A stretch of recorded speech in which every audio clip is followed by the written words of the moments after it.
मुजफ्फरनगर नगरपालिका चुनाव का क्या है रुझान, किसको मिलेगी नगरपालिका की कमान? जनता की राय जानने के बाद भाजपा व सपा में दिखा कड़ा मुकाबला। जनपद की मुजफ्फरनगर नगरपालिका सीट बहुत दिलचस्प दिखाई दे रही है। भाजपा और सपा के बीच कड़ा मुकाबला माना जा रहा है। मुजफ्फरनगर नगरपालिका अध्यक्ष पद के लिए विभिन्न दलों के कई प्रत्याशी मैदान में हैं। जिसे लोगों ने नगरपालिका अध्यक्ष पद की कमान सौंपी है, उसका पता तो 13 मई को वोटों की गिनती के बाद ही चलेगा। लेकिन इंडिया प्लस न्यूज की टीम ने जनता की बारीकी से राय जानी तो पता चला भाजपा और सपा मुख्य मुकाबले में है। मुजफ्फरनगर नगरपालिका अध्यक्ष पद की प्रत्याशी भाजपा से मीनाक्षी स्वरूप, सपा से लवली शर्मा, बसपा से रोशन जहां, कांग्रेस से बिल्किस चौधरी और AIMIM से आपा छोटी है। अगर भाजपा प्रत्याशी मीनाक्षी स्वरूप को 1 लाख से अधिक वोट मिलते हैं तो शायद उनकी जीत पक्की होगी। लेकिन बसपा, कांग्रेस और AIMIM चुनाव में कमजोर साबित हुई तो भाजपा प्रत्याशी के लिए जीत पाना लोहे के चने चबाने जैसा होगा और सपा प्रत्याशी लवली शर्मा को जीतने से कोई रोक नहीं पाएगा। इंडिया प्लस न्यूज की जांच पड़ताल के बाद पब्लिक ओपिनियन के अनुसार भाजपा को 1 लाख, सपा को 80 से 90 हजार, बसपा को 10 से 15 हजार, AIMIM को 3 से 6 हजार और कांग्रेस को 2 से 3 हजार वोट मिलने की उम्मीद है। यदि यह समीकरण सटीक बैठते हैं तो भाजपा की जीत तय मानी जा रही है। लेकिन यदि बसपा, कांग्रेस, AIMIM कमजोर रही तो फिर सपा का रास्ता बिल्कुल साफ है। इंडिया प्लस न्यूज ने पब्लिक ओपिनियन के अनुसार समीकरण बताए हैं। आखिर कौन होगी मुजफ्फरनगर नगरपालिका अध्यक्ष, ये 13 मई के बाद ही तय हो पाएगा। मुजफ्फरनगर नगरपालिका चुनाव का क्या है रुझान, इस पर वरिष्ठ पत्रकारों का क्या कुछ है कहना, सुनिए। अपना फैसला सुना दिया है और फैसला किसके हक में गया है इसका तो पता 13 मई को पता चल पाएगा। लेकिन तमाम दल हैं, भाजपा भी अपना दावा कर रही है, गठबंधन भी अपना दावा कर रहा है और जहां तक क्योंकि दोनों के बीच कड़ा मुकाबला है और जीत किसकी होगी ये भी कहना मुमकिन नहीं है।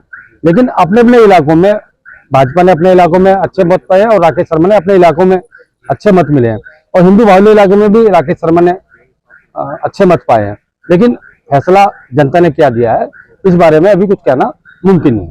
तो सर क्या लगता है किसका पलड़ा भारी यहाँ पे? नहीं, पलड़ा तो देखिए, पलड़ा तो भाजपा और मुकाबला तो दो बीच में है ना, बस सीधा मुकाबला है भाजपा और गठबंधन के बीच। इनमें से कोई जीत, एक की जीत होनी निश्चित है और वो पलड़ा किसका भारी है क्योंकि मतपेटी में अपना फैसला मतदाताओं ने दे दिया है तो उसका इंतजार हमें भी करना पड़ेगा। सर पिछले चुनाव भी हुए हैं, उसके मुताबिक क्या लग रहा है इस बार चुनाव में? नहीं, 2 बार तो लगातार भाजपा हारती रही है और भाजपा के लिए बड़ी चुनौती है इस बार क्योंकि सत्ता उनकी है और उनके लिए बड़ी चुनौती है। कई मंत्रियों की प्रतिष्ठा दांव पर लगी है तो उनके लिए बड़ी चुनौती भाजपा के लिए है। और गठबंधन ने जो इस बार जो प्रत्याशी तारा था वो काफी मजबूत है और उसने कई इलाकों में अपनी पकड़ साबित की है। सर जैसे 5 विधायक यहाँ पे गठबंधन के हैं तो क्या इस चीज का असर भी यहाँ पे देखने? बिल्कुल, आगामी लोकसभा चुनाव है, 2024 में लोकसभा चुनाव है और क्योंकि 5 सीट विपक्ष के पास है और 6ठी सीट मुजफ्फरनगर सदर जो है वो भाजपा के पास है।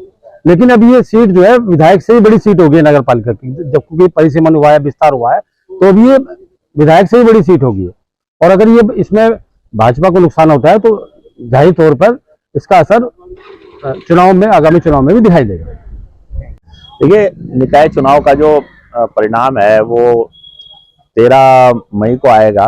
4 मई को जो है मुजफ्फरनगर सहित जिले के 10 निकायों में जो है इलेक्शन हुआ।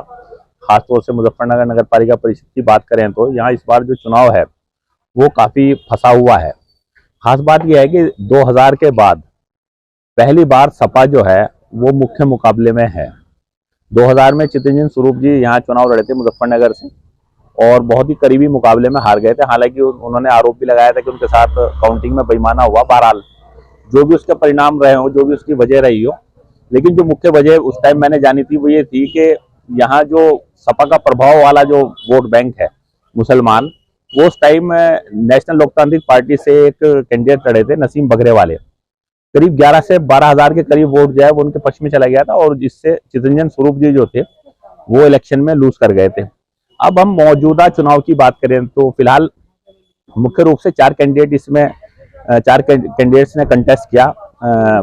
भाजपा से गौरव स्वरूप की जो पत्नी है मीनाक्षी स्वरूप, गौरव स्वरूप जो स्वर्गीय चितरंजन स्वरूप जी के पुत्र हैं, तो मीनाक्षी स्वरूप ने भाजपा से, कांग्रेस से बिल्किस चौधरी ने और सपा से सपा नेता राकेश शर्मा है, उनकी पत्नी लवली शर्मा ने, और बसपा से इंतजार त्यागी हैं और सरवट के पूर्व प्रधान रहे उनकी पत्नी रोशन जहां ने। अब जो हमने मतदान वाले दिन जो रुझान देखे, जो जिस तरीके के हमने हालात देखे, उससे हमें लगा कि सिर्फ 2 ही कैंडिडेट जो है मुख्य मुकाबले में रह पाए, सपा और भाजपा, और इन दोनों के बीच जो है बहुत ही कड़ी टक्कर मुझे नजर आ रही है खासतौर से। अब इसमें देखना यह है कि ये तो परिणाम तो जो है मतगणना के बाद ही पता चलेंगे, लेकिन अगर हम रुझान की बात करें, हम पिछले 3 चुनाव का, अगर हम 2 चुनाव का फैक्टर लें, 2 चुनाव में लगातार जो है पिछले मुजफ्फरनगर नगर पालिका से भाजपा लगातार चुनाव हार रही है और दोनों बार जो है कांग्रेस के कैंडिडेट इलेक्शन जीते हैं। लेकिन इस बार जो सबसे, यानी चुनाव परिणाम से पहले जो हम एक बात महत्वपूर्ण बात कह सकते हैं वो ये है कि इस बार कांग्रेस का जो कैंडिडेट है वो मुख्य लड़ाई से, मेन लड़ाई से बाहर है। अलबत्ता भाजपा इस फाइट में है और उसके मुकाबले पर सपा है। दोनों ही कैंडिडेट्स को भरपूर वोट मिला है और इस खास बात इस बार के चुनाव में ये रही कि हिंदू मुस्लिम फैक्टर जो था वो बिल्कुल नदारद रहा। मुस्लिम्स और ब्राह्मण ने, मतलब मोस्ट ऑफ द ब्राह्मण ने, जो मुझे महसूस हुआ, वो सपा पर वोट किया है और बीजेपी का जो मोस्ट वोट बैंक रहा है वो मोस्ट ओबीसी और बनिया भी रहा है। तो मुकाबला इतने करीब का है कि बिल्कुल भी ये एग्जैक्ट नहीं कहा जा सकता कि कौन जीतेगा। और चितरंजन स्वरूप के बाद ये पहली बार मुझे ऐसा लग रहा है कि सपा जो है मुख्य फाइट में है। अब जो भी परिणाम आएगा वो मतगणना के बाद ही आएगा। इससे पहले बिल्कुल ये बता पाना या कोई भी स्पेकुलेशन कर पाना कि कौन जीतेगा, ये एक तरीके से मतगणना के साथ जो है अन्याय होगा। तो मैं तो ये कहूंगा कि मतगणना के बाद ही पता चलेगा। बाकी मुख्य मुकाबले में सपा और भाजपा के कैंडिडेट हैं। बहरहाल आपका इस पूरी खबर को लेकर क्या कुछ कहना है कमेंट में जरूर बताएं और ऐसी खबरों के लिए देखते रहिए आपका अपना पसंदीदा चैनल इंडिया प्लस न्यूज, जो जल्द ही होने जा रहा है सचनामा। और आप दर्शकों से उम्मीद है जिस तरह से आपने इंडिया प्लस न्यूज को प्यार दिया, इसी तरह सचनामा को भी आपका प्यार मिलेगा। वीडियो को ज्यादा से ज्यादा शेयर करें। मुजफ्फरनगर से इंडिया प्लस न्यूज सचनामा के लिए अपने सहयोगी तनवीर मलिक के साथ राइटर फरमान अब्बासी की रिपोर्ट। इंडिया प्लस न्यूज, सिर्फ वही जो सही।